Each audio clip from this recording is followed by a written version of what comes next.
let's move on to Fleeting. Let's Do you know what? go.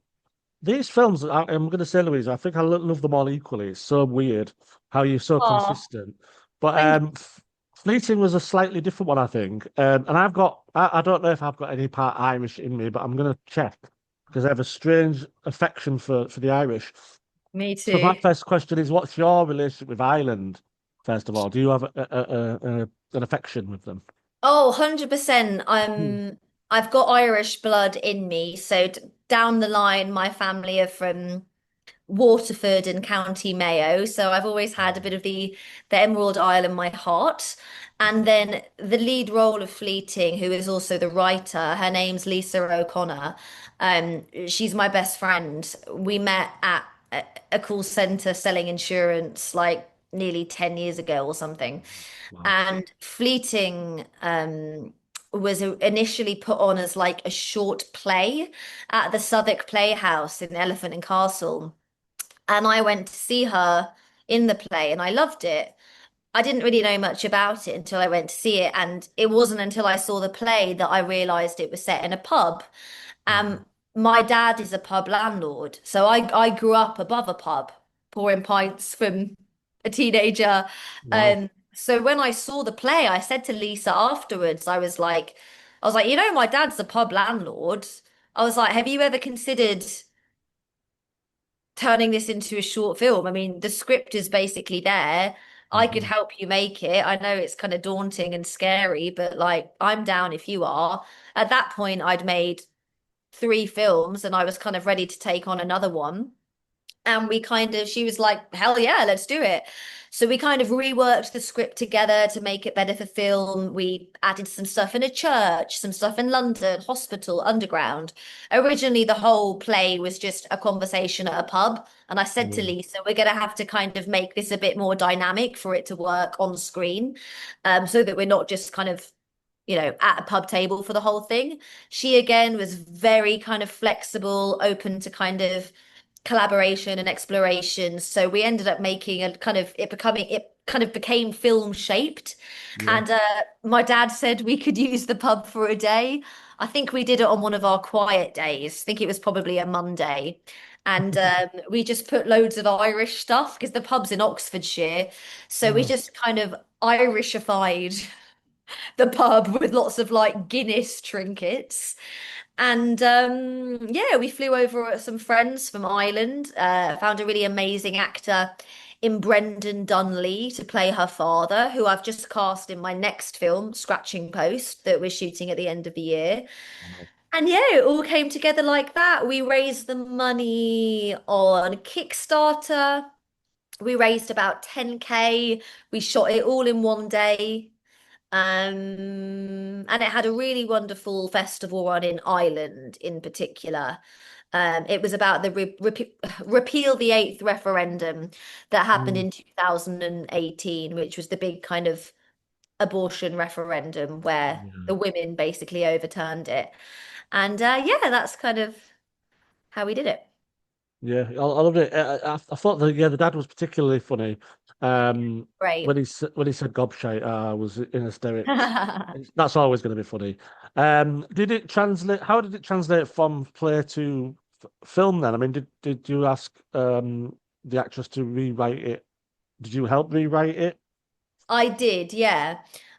She's an amazing writer, though it's not like she needed like a huge amount of guidance, but I think I kind of just helped with the shape of it a little bit because on stage, obviously having two people talk at each other for 10 minutes at a table, that's kind of normal, but you need to be slightly more stimulating visually on film to keep your audience entranced. I think we might be slightly more impatient as cinema watchers than perhaps theatre watchers. I think that's right. Yeah. So we did cut a lot of the dialogue. We kind of worked out where the most important parts of the film were, like what was the heart of the film, what was the most important thing to say, and then we decided to kind of make it shot between London and Ireland to again give a little bit of dynamic. Mm. Um, Yeah, so the heart of it was the same, but we just kind of made it a little bit more interesting for film. A couple more locations, a few more characters introduced, and just streamlining the dialogue, Mm. basically. Was the football on the TV the was that more to break up a little bit as well? Well, that was written in the script originally. So Okay. even in the play, they were watching football. Oh, So fair enough. I know how much yeah, it means to that you. was part of the original script, yeah. Yeah, I liked it. Yeah, I thought the chemistry was really good. I would have watched them talk for a bit longer. Did you want the end scene to be a surprise? Did you want it to not realize that was what the phone call was, or was it not meant to be a surprise? Well, I think you hear the woman say on the phone that she's called. I think you hear the voicemail says that she's calling Really cool. from the clinic. So I think we know at that point what's going on. Yeah. And But it's still certainly supposed to have an effect, for yeah. sure. Her lying there, and you can see how torn she is. Yeah. And did he answer the phone? Yeah, because he seemed slightly like couldn't wait to get off, and he was a little bit agitated. I know it's probably because of the sport more than anything, but it made me think that like because he sees the phone, but then he cuts to her coming back, and Yeah, he doesn't answer it. no, that's He what I doesn't. thought. And obviously, if he had, things would have got quite dicey because he is anti-abortion. Yeah, Uh, absolutely. yeah. Yeah, I really like that one. And I did watch them in that order as well. Suppose we've just the quick question on Fleeting is just about the because you added bits to it and the editing. Do you work with the same editor usually, or do you hire as you go based on your I've experience? worked with three different editors so far.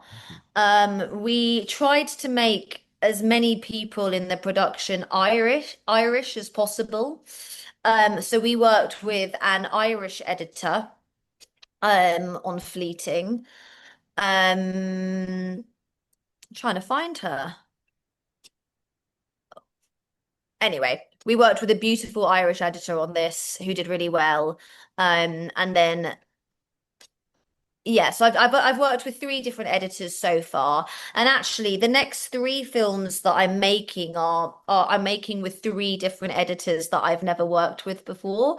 I'm kind Oh, of trying to explore new people and like learn new things because I feel like everyone brings something different to the table and they all make me better as a filmmaker.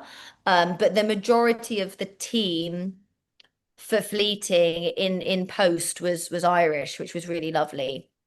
yeah. I'm just going to say the three films, and we're going to come on to the final one, which you might call your magnum opus so far, perhaps, but um, very different.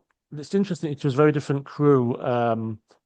But there's a consistency in these films, but you are telling very different stories. But even like the blocking and all the other stuff seems very consistent. So, I can't wait for people to see these films. To be honest with you, Mm.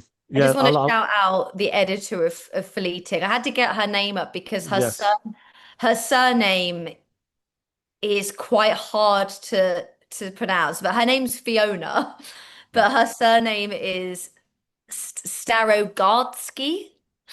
okay. I hope I'm pronouncing that right, but she's an amazing Irish editor. I think going forward when we promote these films, which is what we're going to be doing, obviously, it's good to shout out to some of these. So if you have any, I know you do that anyway on Instagram. To be fair, you do put the crew in there, but I certainly want to help promote because it is a collaborative thing. Yeah.